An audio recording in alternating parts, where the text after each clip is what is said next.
예배를 시작하는 주일 예배에 참여하신 모든 성도님 주님의 이름으로 환영합니다. 오늘 증거받을 말씀은 목자인 주님이 계심으로라는 제목으로 시편 23편 1절에서 우리 6절까지 말씀입니다. 우리 함께 합독하시겠습니다. 주님은 나의 목자시니 내게 부족함 없으라. 나를 푸른 풀밭에 누이시며 쉴 만한 물가로 인도하신다. 나에게 다시 새 힘을 주시고 당신의 이름을 위하여 바른 길로 나를 인도하신다.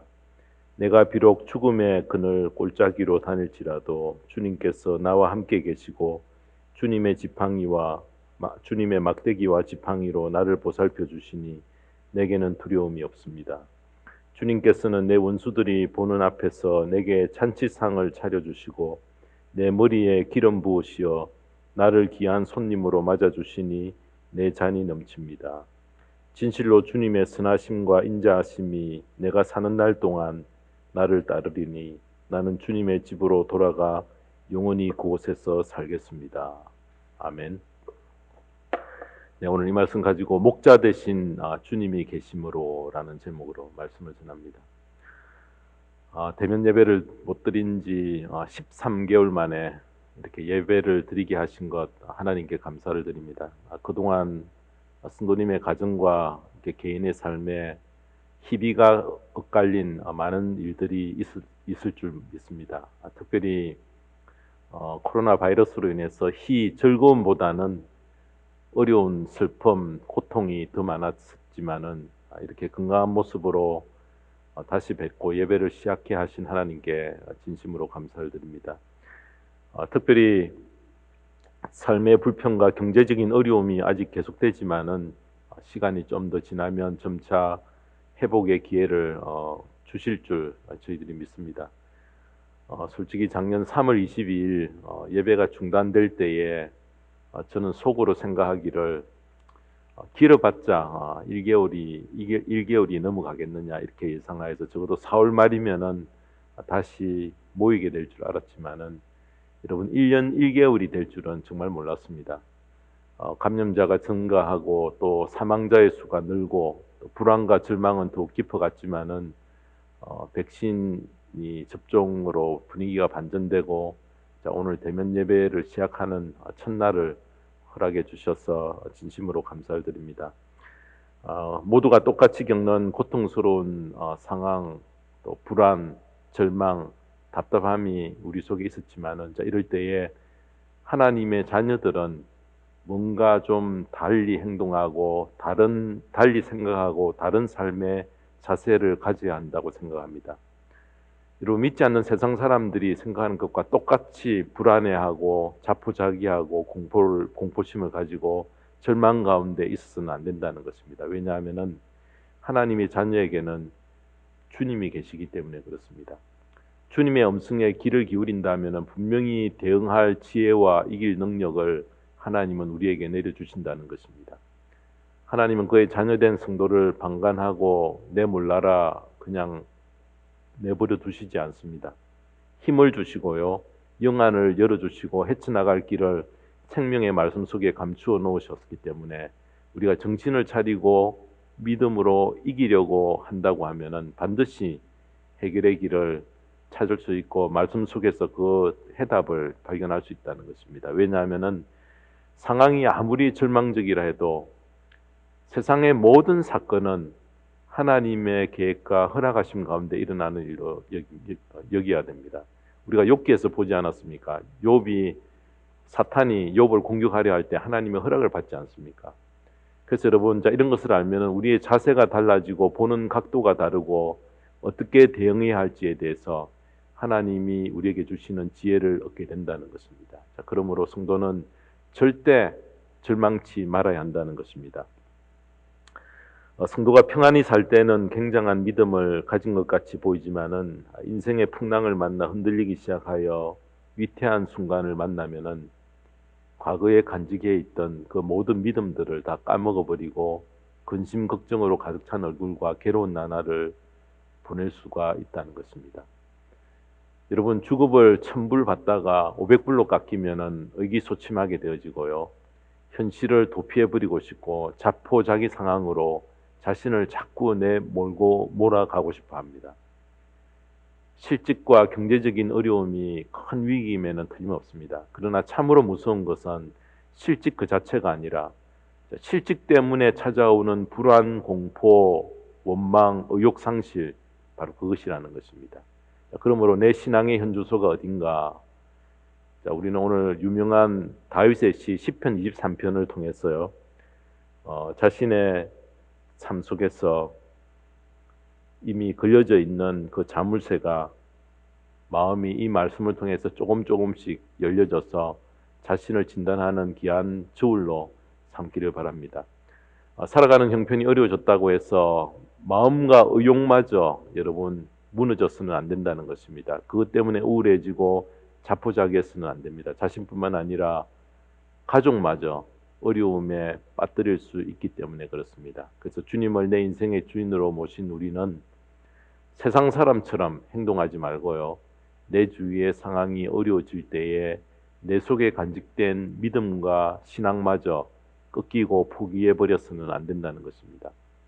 그래서 여러분, 오늘 시편 23편의 말씀이 이 시간 우리에게 성령께서 이 시간 성도의 마음에 닫혀져 있던 그 마음의 문이 조금씩 열려져서 이 말씀이 온전히 자리를 잘 잡았어요. 이 말씀이 성도님의 마음에 굳건히 자리를 잡아 부족함이 없고 잔이 넘치는 그런 인생을 살게 되는 자리로 인도하게 되기를 주님의 이름으로 축원합니다. 자, 첫 번째로 우리들이 살펴볼 것은 인생에 세 가지의 집이 있다는 것을 이 본문 전체가 우리에게 설명합니다. 자, 우리는 지금까지 삶의 보금자리를 많이 옮기며 살았습니다. 특별히 저희들이 미국에 와서 이민 생활을 내가 어떻게 살았는가 추억할 때에 사건을 떠올리는 것보다는 내가 어디를 이사를 다녔는가라는 것을 떠올리면은 당시의 기억들이 되살아납니다. 집을 아무리 많이 옮겨 다녔다 해도 오늘 이 본문은 중요한 주소 두 가지로 결론을 내어줍니다. 첫 번째 주소는 푸른 풀밭 쉴만한 물가로 2절에서 설명하고요. 두 번째는 죽음의 그늘 골짜기로 4절이 우리에게 알려줍니다. 여러분, 푸른 풀밭 쉴만한 물가는 2절입니다. 나를 푸른 풀밭에 누이시며 쉴만한 물가로 인도하신다. 푸른 풀밭은 형통한 때를 말합니다. 행복을 만끽하며 살던 때라고 그렇게 말할 수 있습니다. 자, 이때는 계획했던 일들이 척척 이루어지고요, 또 큰 성과를 거두는 그런 때입니다. 많은 열매가 있는 때입니다. 가족들도 모두 건강하고 경제적인 여유를 즐길 만큼 넉넉하고 걱정 없이 살아갈 때를 가리켜 바로 푸른 풀밭 쉴만한 물가를 만난 바로 그때 이것을 이야기합니다. 하나님의 자녀는 그런 은혜를 누리게 하셔서 하나님의 은혜에 감사하게 하고 하나님을 더 사랑하게 하고 하나님을 찬양하여 신앙생활에 더 큰 열심을 낼 수 있도록 하나님은 만들어 주신다는 것입니다. 자, 그런데 우리가 살다 보면은 반드시 옮겨가야 할 또 하나의 주소가 있는데 그곳을 4절은 이렇게 밝힙니다. 죽음의 그늘 골짜기로 밝히는데요. 4절을 보시면은 내가 비록 죽음의 그늘 골짜기로 다닐지라도 주님께서 나와 함께 계시고 주님의 막대기와 지팡이로 나를 보살펴 주시니 내게는 두려움이 없습니다. 죽음의 그늘 골짜기란 인생을 사는 동안 역경을 당하는 바로 그때를 말합니다. 전혀 예측하지 못한 그런 어려운 무서운 돌풍이 들이닥칠 때를 말합니다. 바로 지금 겪고 있는 코로나와 같은 이런 재난의 시간을 말할 수 있습니다. 실직을 당하고요, 매출이 급격히 감소가 되어지고 살아갈 일이 막막하고 죽음의 골짜기가 입을 활짝 벌리고 우리 모두를 삼키려고 하는 바로 그런 고통의 때를 말하는데, 이때를 예측하는 것은 무척 어렵습니다. 우리가 평소에 대비는 하지만은 그 특징은 갑자기 덕과 같이 몰아닥치게 되어서 모두 아우성을 지르게 되어지고 아무도 모른다는 것입니다. 성경은 종말도 바로 덕과 같이 우리에게 임할 것을 말씀합니다. 내 몸에 심각한 이상 증상이 생기면은 죽음의 그늘 골짜기에 발을 들여놓는 첫 단계가 될 수가 있습니다. 집안에 어려움이 닥쳐서 불길한 예감이 들어 먹구름이 집안 전체를 덮어버릴 수도 있습니다. 이렇게 찾아오는 어려운 상황 전체를 본문은 이야기하기를 죽음의 골짜기라 그렇게 표현을 합니다. 사랑하는 성도 여러분, 우리 중에 평생 동안 푸른 풀밭 쉴만한 물가에서만 살았던 분이 계십니까? 여러분, 그런 분을 세상은 행운아라 그렇게 이야기하지만 우리는 한 사람도 예외 없이 두 곳을 오고 갑니다. 평생, 또 반대로 말해서 평생 죽음의 그늘 골짜기만 헤매며 사는 사람은 거의 없습니다. 항상 푸른 풀밭과 죽음의 골짜기를 왔다 갔다 하게 됩니다. 그것이 세상을 살면서 맞는 당연한 결과입니다. 그런데 이 두 곳은 이 세상에서 잠깐 겪는 곳이 겪지 영원하지는 않다는 것입니다.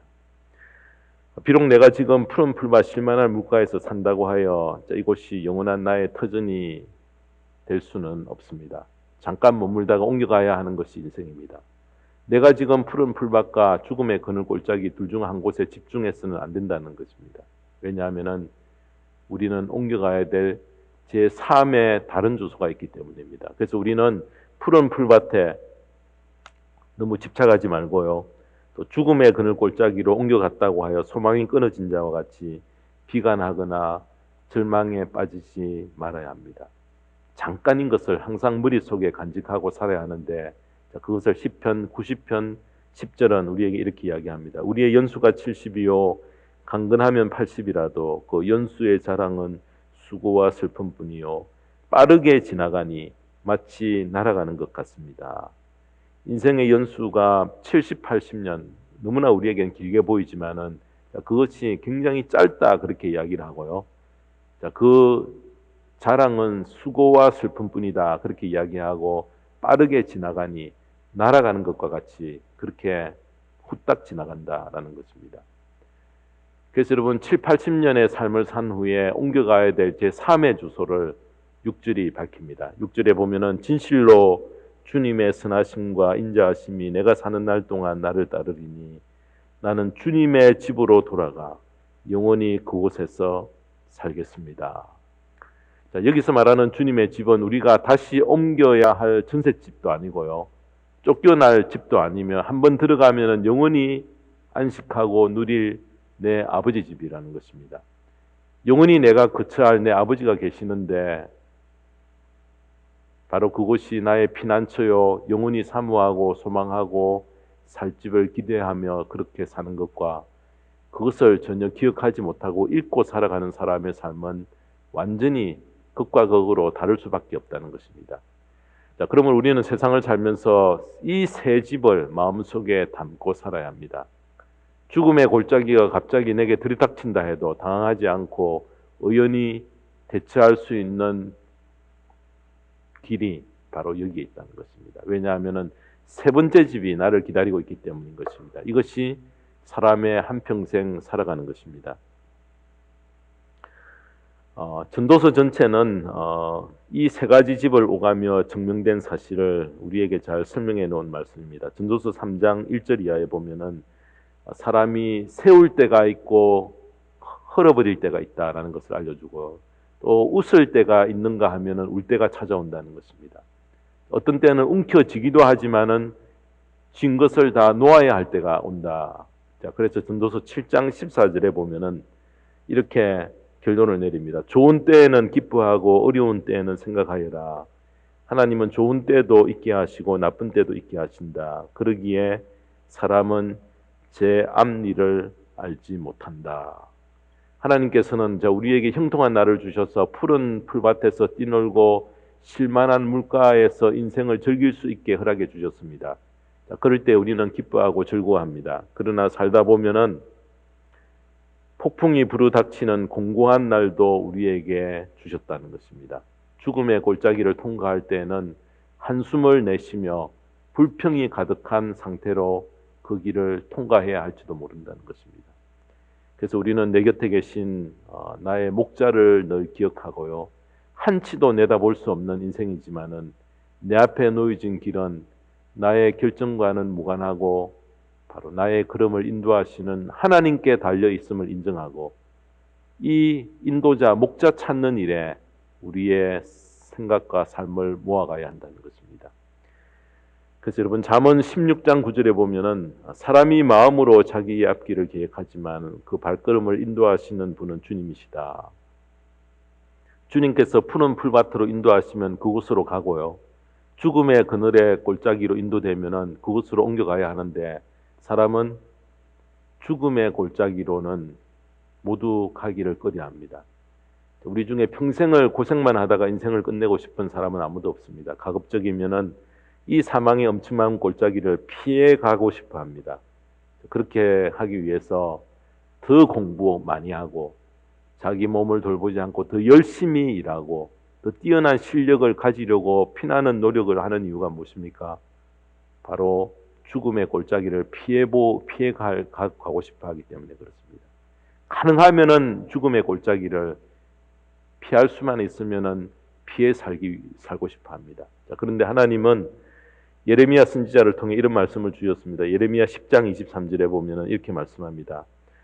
주님, 사람이 자기 운명의 주인이 아니라는 것을 제가 이제 깨달았습니다. 아무도 자기 생명을 조종하지 못한다는 것도 제가 이제 알았습니다. 우리가 한 가지 꼭 알아야 할 것은 하나님께서 자기 자녀들을 죽음의 계곡으로 들어가는 것을 방관하고 놓아두실 때가 종종 있습니다. 우리는 싫지만은 밀어넣으실 때가 있다는 것입니다. 자, 이 속에 하나님의 지혜가 담겨 있고 하나님의 사랑이 그 속에 깊이 감추어져 있다는 것을 우리가 알아야 합니다. 사람을 보면은 아브라함을 한번 보십시다. 하나님은 아브라함을 벗이라고까지 하신 것은 그를 무척 사랑하고 아꼈기 때문에 그렇습니다. 여러분 우리 주변에 내가 아는 분 이런 표현은 우리가 주변에 많이 이야기할 수 있지만은 나의 친구다, 나의 절친이다, 벗이다라고 하면은 특별히 가까운 그런 관계를 말합니다. 하나님은 아브라함을 나의 벗이라 그렇게 한 이 아브라함의 일생을 한번 보십시다. 자, 그는 100세가 될 때까지 아들 한 명을 얻지 못해서 대가 끊어진 상태로 무려 오랜 기간 동안 평생 동안 애를 태웠습니다. 그리고 예쁜 부인을 얻기는 했지만은 데려가는 곳마다 그 부인으로 인한 생명의 위협을 당합니다. 또 흉년으로 사는 터전을 늘 옮겨 다녀야 했고 이웃 부족으로부터 공격을 당하거나 질투를 당하여 불이익을 당하는 경우들도 참 많았습니다. 왜 하나님은 벗이라 이렇게 이야기해놓고 아브라함을 푸른 초장에서 죽음의 계곡으로 왔다 갔다 하도록 어려움을 당하게 하셨을까? 여러분 이것이 하나님의 방법이요 하나님의 계획이라는 것입니다. 자, 그러면 우리가 믿음의 자녀지만은 이 세상을 살면서 항상 우리의 염두에 둬야 할 것은 이 세 곳을 늘 마음에 품고 살아야 한다는 것입니다. 첫 번째는 푸른 풀밭이요, 두 번째는 죽음의 계곡이요, 세 번째는 우리가 장차 들어가야 될 영원한 하나님의 집이라는 것입니다. 그래서 우리들이 항상 염두에 두고 살 때에 하나님의 지혜를 얻고 인내할 수 있고 기다리며 최후의 승리를 나의 것으로 만들 수 있다는 것입니다. 시편 23편을 쓴 다윗은 어떻습니까? 사도행전 13장 22절에 보면은 다윗에 대해서 이렇게 말씀합니다. 그 다음에 하나님께서는 사울을 물리치시고 다윗을 그들의 왕으로 세우시고 증언하여 말씀하시기를 내가 이새의 아들 다윗을 찾아냈으니 그는 내 마음에 드는 사람이다. 그는 내 뜻을 다 행할 것이다 하였습니다. 쉽게 말하면은 다윗은 하나님의 마음에 쏙 드는 그런 사람이었습니다. 하나님의 마음에 이 정도 들었다면은 손에 흙을 묻히지 않고 평안히 푸른 초장에서 일생 동안 그렇게 살 수 있는 그런 모든 여건들을 하나님으로부터 공급받아야 됩니다.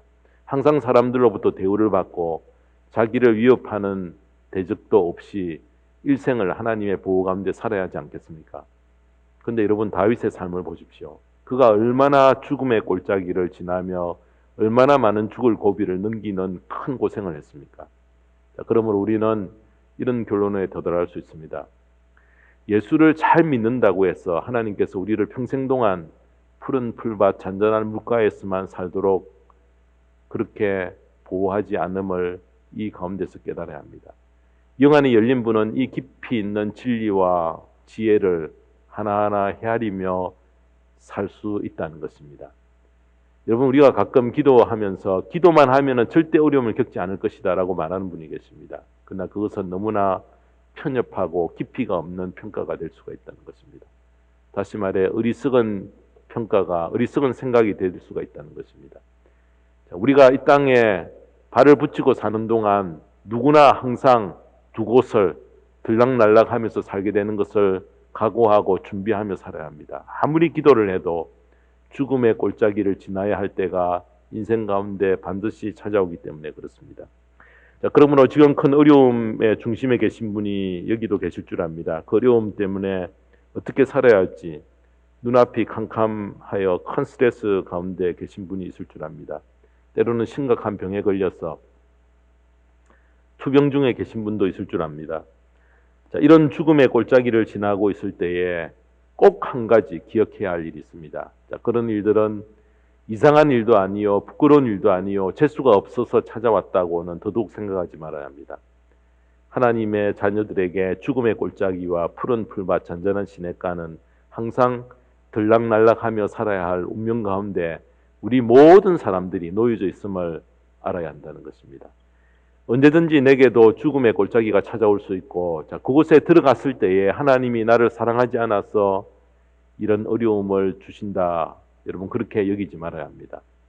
푸른 풀밭과 실만한 물가로 인도하시는 주님은 죽음의 골짜기에서도 나와 함께 계심을 고백할 수 있어야 합니다. 다윗이 바로 그 고백을 시편 23장에 하고 있습니다. 자, 그러므로 우리는 내가 심한 고통을 당할 때에 그 고통 가운데서도 함께 하시는 주님의 음성을 듣기 위해 귀를 기울여야 합니다. 죽음의 골짜기에서 다윗과 같이 내게는 두려움이 없다고 고백할 수 있는 해답을 우리는 사절에서 찾을 수가 있습니다. 사절에 보시면은 내가 비록 죽음의 그늘 골짜기로 다닐지라도 주님께서 나와 함께 계시고 주님의 막대기와 지팡이로 나를 보살펴 주시니 내게는 두려움이 없습니다.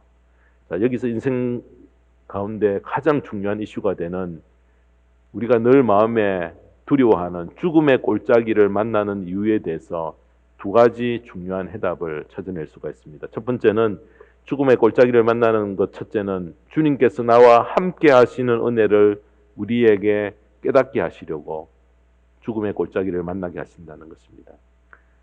죽음의 그늘 골짜기를 만난다 해도, 자, 그곳에도 목자 되신 하나님이 나와 함께 계시기 때문에 우리가 두려워하거나 부족함을 느낄 필요가 없다는 것입니다. 푸른 풀밭에서도 우리와 함께 계시지만은 우리가 죽음의 그늘 골짜기를 만날 때조차 우리와 함께 계신다는 하나님의 은혜를 아는 것은 보통 은혜가 아니라는 것입니다. 이 은혜는 참 이상합니다. 평안할 때는 그 은혜가 그렇게 느껴지지 못합니다. 여러분, 푸른 풀밭, 쉴만한 물가에서 평안히 살 때에는 하나님의 은혜를 50% 정도 느낀다고 하면은 죽음의 그늘 골짜기에 우리가 처했을 때에 그 구렁텅이에 빠졌을 때 느끼는 하나님의 은혜는 바른 신앙에 서 있다고 하면은 100% 가까이 우리가 느끼고 100% 은혜를 받을 수 있다는 것입니다. 사람이 사는 세상에 함께라는 말이 가장 잘 어울리는 그 관계가 부부 사이입니다. 왜냐하면 결혼에 골인하면은 성경은 한 몸이 되어 둘로 나누지 못한다, 그렇게 명령하기 때문에 그렇습니다. 결혼을 하여 평생을 살면서 자녀도 잘 자라고 재정적인 어려움도 없고 건강하여 행하는 일에 브레이크가 별로 걸리지 않으면은 함께 지내는 기쁨을 누리기는 하지만은 함께하는 행복은 반 정도 여러분 밖에 누리지 못합니다. 자, 그러면 부부가 어느 때에 정말 상대에 대해서 100%의 그 함께한다는 행복을 느낄 수 있는가? 솔직히 말하면은 가정의 모든 것이 형통하면은 마음은 항상 가 있지만은 여러분 절실함은 없습니다. 뜨거움을 못 느끼기 때문에 때로는 저 남편, 저 아내 나중에 어려운 일 당하면 도망갈 자로 오해를 하기도 합니다. 그러나 부부 한쪽이 위태한 일을 당하거나 생사의 기로에 놓일 때에 그때 비로소 함께라는 100%의 힘이 드러납니다. 특별히 부부 중 한쪽이 시한부 승고를 받는 그런 중병에 걸려 있거나 치명적인 여러분 그런 사고를 당했을 때는 100%를 넘어 150%, 100, 200%의 초능력이 없는 가운데서 쏟아부어진다는 것입니다. 밤낮으로 그 자리를 떠나지 않고 함께 지키며 옆에서 함께하는 소중함을 비로소 보고 느낄 때에 정말 나의 사랑하는 부부가, 사랑하는 배우자가 나와 함께하구나라는 것을 깨닫게 된다는 것입니다. 하나님과 우리와의 관계 역시 죽음의 계곡을 만날 때에 푸른 초장에서는 깨닫지 못하던 하나님이 함께 하시는 은혜가 어떤 것인지 우리로 하여금 깊게 깨닫게 해주신다는 것입니다. 사랑하는 여러분, 평안할 때도 하나님은 우리와 함께 계시지만은 평안할 때는 잘 못 느낍니다. 그러나 지쳐 우리가 쓰러질 때에 하나님이 함께 하시는 위로와 사랑과 격려가 얼마나 큰가를 깊이 체험케 된다는 것입니다. 자, 그러므로 하나님이 함께 하시는 이 은혜를 깊이 깨닫게 하시기 위해 때로는 우리를 죽음의 골짜기로 밀어 넣으시는 이유가 바로 여기에 있다는 것입니다. 자, 두 번째로 죽음의 골짜기를 만나는 것은 주님의 막대기와 지팡이로 나를 보살펴 주시려고 우리를 죽음의 골짜기로 밀어 넣는 경우들이 있습니다. 여러분, 양을 치는 목자는 항상 지팡이를 가지고 있습니다. 양떼를 인도하는 목자의 지팡이 끝은 이렇게 동그랗게 굴곡이 져 있습니다. 딴 곳으로 가는 양의 목에 지팡이를 걸어서 바른 방향으로 끌어오게 위해서입니다. 자, 어둠이 밀려와서 우리로 양떼를 들일 때도 항상 지팡이를 쥐고 있습니다. 우리로 들어가는 양들을 목자는 유심히 살핍니다. 다친 데는 없는지, 다리는 절지 않는지 섬세하게 살핀 후에 양을 우리로 들인다는 것입니다. 자, 이 지팡이는 들짐승이 양을 덮치려 할 때에 양을 지키는 무기가 되기도 합니다. 목자와 목자의 손에 들린 지팡이 때문에 양들은 안심하고 풀을 뜯고 시냇가에서 물을 마십니다. 다윗은 목동이었기 때문에 여러분 이 광경에 너무나 익숙해져 있었습니다. 양들이 죽음의 골짜기와 같은 곳을 통과할 때에도 겁내지 않고 목자가 바로 옆에 서 있으면, 지팡이를 들고 서 있으면 씩씩하게 통과합니다. 왜냐하면 목자가 들고 있는 지팡이와 막대기가 자기를 지켜주기 때문이라고 느끼기 때문에 그렇습니다. 목자만 옆에 있으면 된다는 것입니다. 그래서 다윗은 1절 첫 시작을 주님은 나의 목자시니 내게 부족함 없으라 이렇게 고백했습니다. 양떼들을 보호하는 목자가 바로 주님이라는 확신을 가지고 시편 23편을 썼다는 것입니다. 사랑하는 성도 여러분, 내 주위의 상황이 어떻게 변하든 어렵게 되든 든든한 목자 대신 주님만 내게 있으면은 모든 것 해결이 가능하다는 믿음이 우리에게 있습니까? 나에게 있습니까? 오늘도 지팡이와 막대기를 드신 참 목자 되신 주님께서 내 곁을 불꽃 같은 눈으로 지켜보고 계시고 나를 하나하나 살피시고 계신다는 것을 우리가 믿으십니까? 사랑하는 성도 여러분, 주님을 사랑하는 진실된 마음으로 주님은 나의 목자 되시니 내게 부족함이 없으라 라는 이 고백을 이 땅에서 나의 생명이 다하는 순간까지 붙들어 최후의 승리를 나의 것으로 만들어 주님이 예배해 놓으신 집에 들어가기 전까지 우리가 비록 사망의 엄침한 골짜기로 갈지라도 두려워하지 않고 항상 하나님의 보호하심과 인도하심과 하나님이 지키신다는 것 우리가 믿고 살아갈 때에 그 우리에게 베풀어 주시는 그 귀한 축복을 한 번도 놓치지 않고 살아가는 성도님의 복된 생애가 되기를 주님의 이름으로 축원합니다. 기도하겠습니다. 하나님 아버지 감사합니다. 다윗이 주님은 나의 목자 되신다는 그 고백이 우리의 고백이 되어서 사망의 골짜기를 우리가 지날 때에 힘이 되게 하시고 우리가 이 땅을 살면서 죽음의 골짜기를 반드시 만나고 통과하게 됩니다. 자, 그때 나와 함께 하시고 막대기와 지팡이를 들고 나를 인도하시는 하나님께 내 인생을 맡기며 살 수 있는 귀한 믿음을 저희들에게 허락해 주시옵소서.